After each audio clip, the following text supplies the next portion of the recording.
नमस्कार, जीत पॉइंटर में आप सभी का स्वागत है। कैसे हैं आप सभी लोग?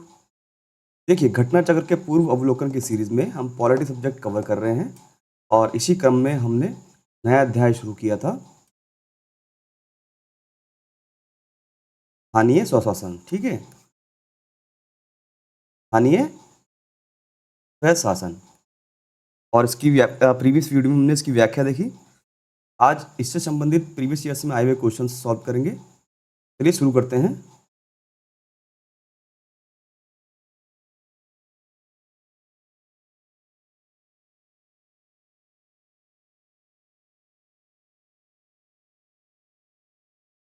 पहला प्रश्न है, भारत की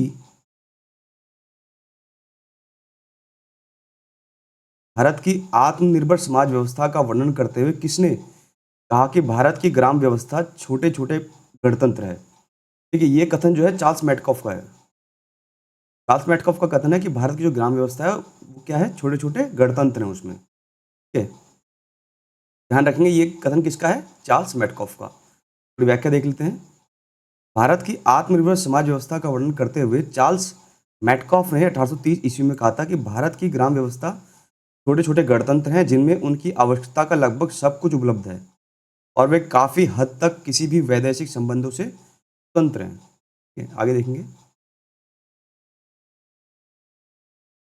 प्रश्न संख्या 2, भारतीय संविधान के निम्नलिखित अनुच्छेदों में से कौन-सा अनुच्छेद राज्य की सरकारों को ग्राम पंचायतों को संगठित करने का निर्देश देता है? देखिए, ये अनुच्छेद 40 है, ठीक है? जो है राज्य की जो सरकार है, उनको ग्राम पंचायत को संगठन करने का निर्देश देता है और ये जो है राज्य के नीति निर्देशक तत्व के अंतर्गत आता है। ठीक है, ये क्वेश्चन बहुत बार आ चुका है, बहुत महत्वपूर्ण है। आगे देखेंगे।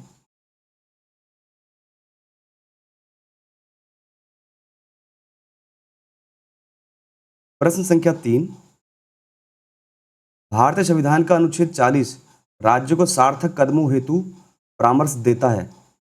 तो जो अनुच्छेद 40 क्या किसको परामर्श देता है? राज्य सरकारों को ग्राम पंचायतों के संगठन से संबंधित परामर्श देता है। तो बी राइट आंसर होगा, ग्राम पंचायतों को संगठन के संबंध में। आगे देखेंगे प्रश्न संख्या 4,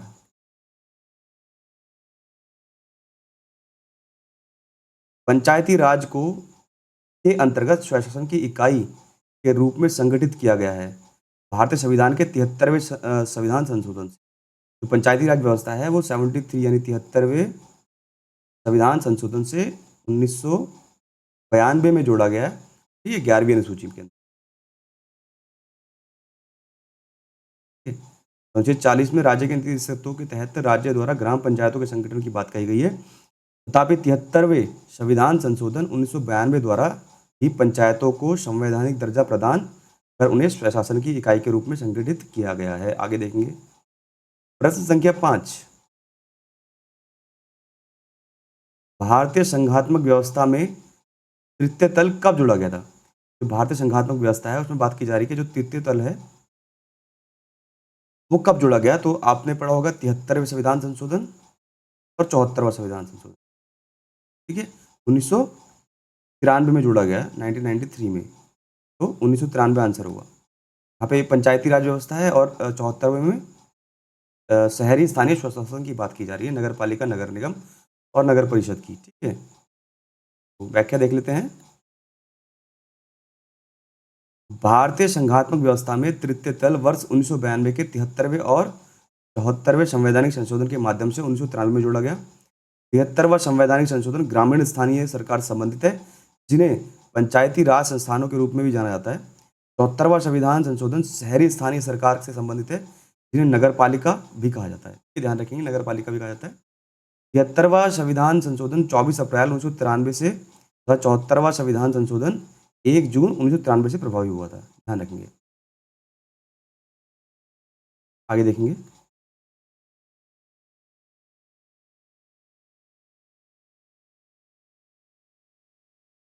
प्रश्न संख्या 6, पंचायतों एवं नगर पालिकाओं के संबंध में भारतीय संविधान में किस वर्ष प्रावधान किया गया है?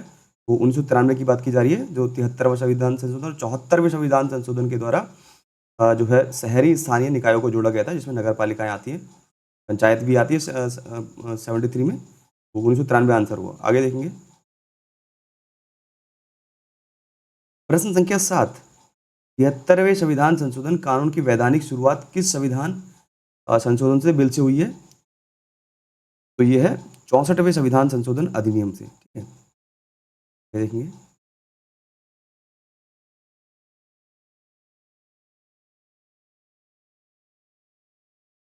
विधेयक की बात की जा रही, कौन सा बिल आया था? 64वां विधेयक आया था, जो बाद में कानून बना। आगे देखेंगे।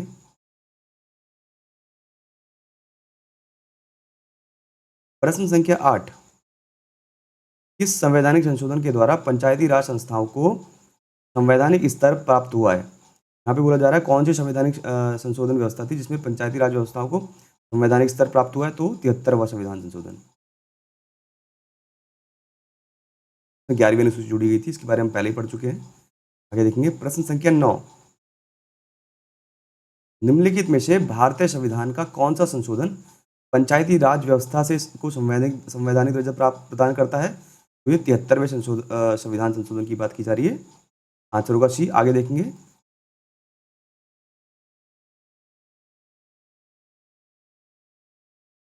प्रश्न संख्या 10, भारत के संविधान के 73वें संशोधन का संबंध किससे है?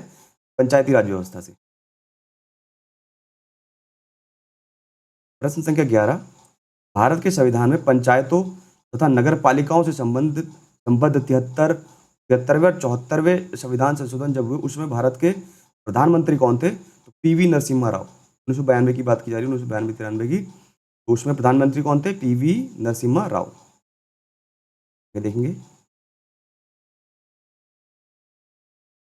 प्रश्न संख्या 12, पंचायती राज संस्थाओं को 29 कार्यों की सूची किस अनुच्छेद के तहत दी गई थी?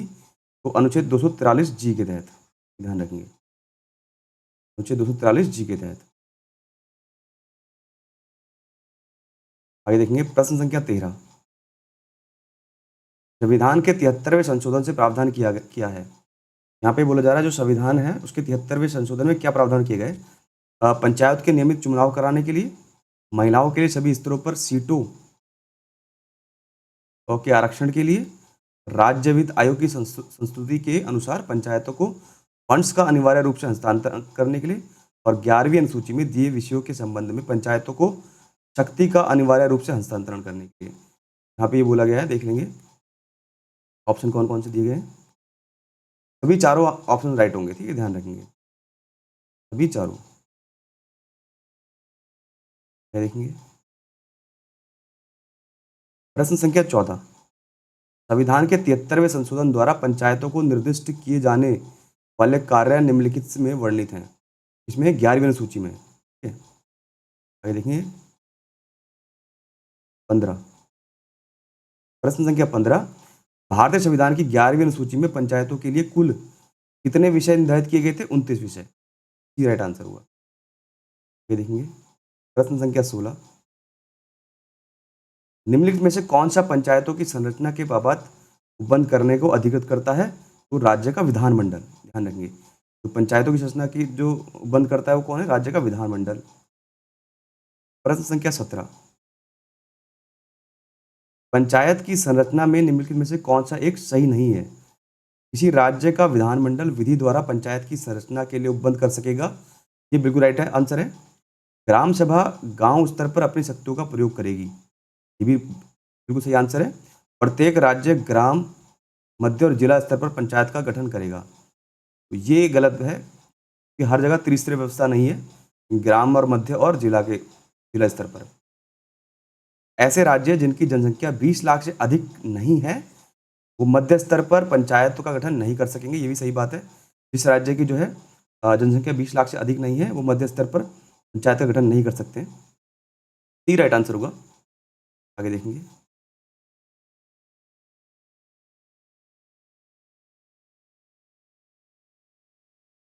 प्रश्न संख्या 18, पंचायती राज व्यवस्था में शासन प्रणाली की संरचना क्या है? तो पंचायती राज व्यवस्था है उसमें शासन प्रणाली की संरचना क्या है? यहाँ पे बोला गया है, पहला है ग्राम स्तर पर स्थानीय स्वशासन की एक स्तरीय संरचना है। नहीं, ये गलत होगा, ये त्रिस्तरीय व्यवस्था है। ग्राम और खंड स्तर पर स्थानीय स्वशासन की द्विस्तरीय, ये भी गलत होगा।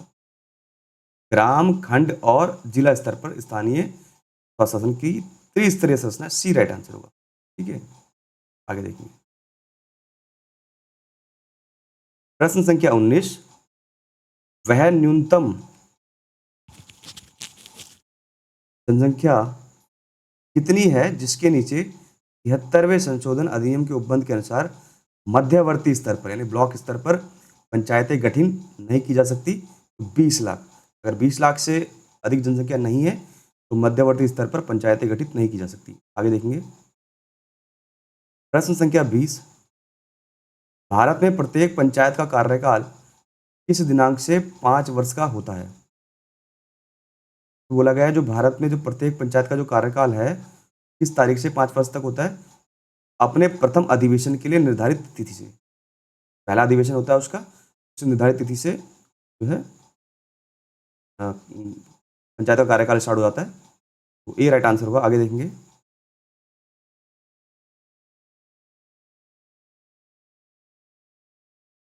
प्रश्न संख्या 21, यदि पंचायतें भंग होती हैं किस अवधि के अंदर निर्वाचन होंगे? अगर पंचायतें भंग हो जाएंगी तो कितने टाइम पीरियड के अंतर्गत निर्वाचन होना जरूरी है? तो 6 महीने के अंदर। ठीक है, अगर पंचायत भंग हो जाती है तो 6 महीने के अंदर अंतर्गत जो है चुनाव होने जरूरी है। आगे देखेंगे। प्रश्न संख्या 22, ग्राम पंचायत के विषय में क्या सही नहीं है बोल रहे हैं यहाँ पे? ठीक है, देख लेते हैं। पहला है ग्राम पंचायत में अधिकतम 20 पंच हो सकते हैं। अच्छा। दूसरा है ग्राम पंचायत में यदि 15 पंच निर्वाचित हैं तो 5 पंच मनोनीत किए जाते हैं। ठीक है, आगे देखेंगे। जनपद पंचायत अध्यक्ष 5 पंचों को नामित करता है। ग्राम पंचायत में 10 पंच भी हो सकते हैं। पंचों के निर्वाचन में समान मत आने पर लॉटरी द्वारा निर्णय होता है। मनोनीत सदस्य बैठक में भाग लेते हैं और मतदान कर सकते हैं। इनमें से कोई भी विषय सही नहीं है। कोई ऐसा निर्धारण नहीं है कि कितने पंच होते हैं और कोई मनोनीत सदस्य मनोनीत सदस्य नहीं होता है। ठीक है, ये भी गलत है। और ये भी लॉटरी वाला सिस्टम भी गलत है और कोई सदस्य संख्या निर्धारित नहीं है। तो इनमें से कोई भी सही नहीं होगा। आगे देखेंगे।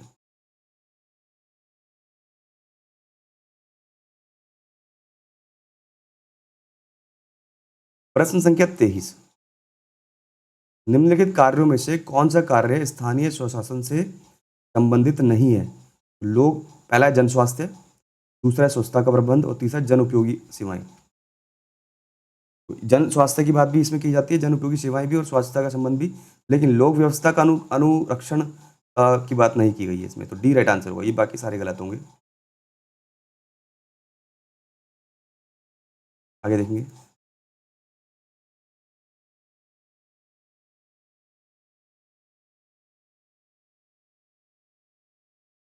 प्रश्न संख्या 24, निम्नलिखित में से कौन सा कार्य स्थानीय स्वशासन के अधिकार क्षेत्र में नहीं है?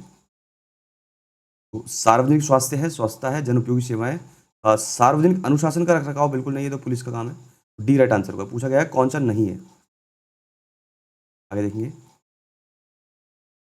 प्रश्न संख्या 25, भारत में इनमें से कौन सा विषय पंचायती राज संस्थाओं की शक्तियों के अंतर्गत नहीं आता है? कौन सा विषय है जो पंचायती राज संस्थाओं की शक्तियों के अंतर्गत नहीं आता है? न्यायिक पुनरीक्षण नहीं आता है, पुनर्वीक्षण। ठीक है, ये ध्यान रखेंगे।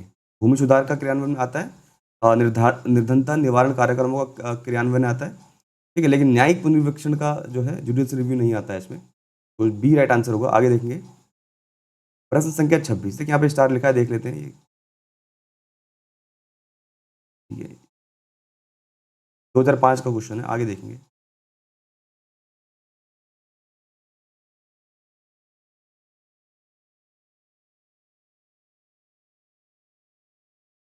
ये देखिए प्रश्न संख्या 28, भारतीय संविधान के 73वें संशोधन के संदर्भ में निम्नलिखित में से कौन सा कथन सही है बोल रहे हैं यहाँ पे? पहला, इसमें पंचायतों को स्वशासन की संस्था स्वीकार किया गया है। बिल्कुल सही आंसर है। इसमें पंचायतों को स्वय शासन की संस्था स्वीकार किया गया है। इसमें शहरी स्थानीय सरकार को स्वशासन की संस्था स्वीकार किया गया है। ये गलत बात है। ठीक है,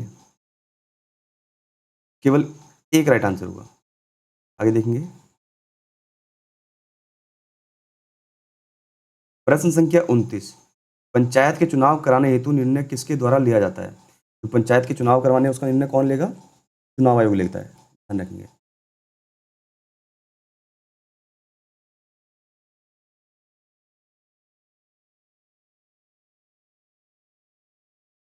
प्रश्न संख्या 30, संविधान के प्रावधानों के अंतर्गत पंचायत चुनाव कराने का निर्णय किया जाता है राज्य चुनाव आयोग द्वारा।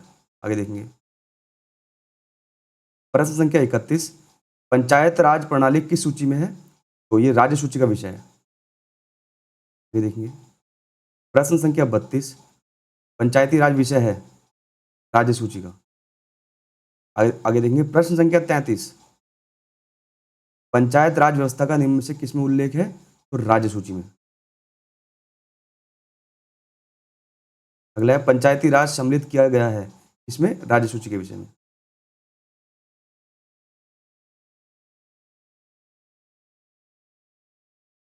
प्रश्न संख्या 35, पंचायत चुनाव होते हैं प्रत्येक 5 वर्षों में। अगला है, प्रश्न संख्या 36, निम्नलिखित में से कौन एक पंचायतों से संबंधित नहीं है बोल रहे हैं यहाँ पे? तो नहीं है बोला, राज्य निर्वाचन आयोग पंचायतों का चुनाव संपादित करती है, बिल्कुल सही बात है। संविधान 74वां संशोधन अधिनियम, ये गलत है क्योंकि 73वें संविधान संशोधन अधिनियम से पंचायतों को जोड़ा गया है। सभी पंचायतों का कार्यकाल 5 वर्ष निर्धारित है, ये भी सही है। और एक पंचायत के भंग होने के 6 महीने के अंदर जो है चुनाव होना जरूरी है। तो हमें पूछा है कौन सा सही नहीं है, तो बी राइट आंसर होगा। आगे देखेंगे। प्रश्न संख्या 37, 73वें संविधान संशोधन का अभिपालन करने वाला पहला राज्य कौन था? तो ये मध्य प्रदेश की बात की जा रही है। जब पंचायतों को या स्थानीय स्वशासन को संवैधानिक दर्जा प्राप्त हो गया था, तो उसके बाद जो है पंचायत व्यवस्था और स्थानीय स्वशासन व्यवस्था लागू करने वाला पहला राज्य कौन सा था? मध्य प्रदेश। ठीक है, ध्यान रखेंगे। आगे है प्रश्न संख्या 38, भारत में राष्ट्रीय पंचायत दिवस मनाया जाता है तो 24 अप्रैल को। तो 24 अप्रैल 1993 से लागू हुआ है ना। ठीक है,